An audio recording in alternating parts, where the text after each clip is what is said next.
第197章碧蛇三花瞳。尖叫的声音依然高亢穿云，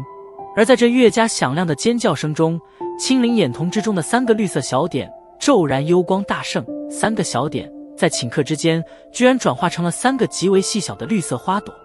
随着这诡异的绿色花朵的浮现，一片强烈的幽光猛然自其中爆射而出，将面前的那火灵蛇照射其中。在被这有些诡异的幽光照射之时，火灵蛇庞大的身体骤然僵硬，2双巨眼泛着许些惊恐地盯着面前的小女孩。诡异的幽光在火灵蛇身体之上缓缓地移动，最后停在了2个蛇头的额头中央之处。当幽光停止移动之后，便是开始了缓缓的缩小，而随着幽光范围的越来越小，其中所蕴含的光亮却是越来越盛。幽光范围越来越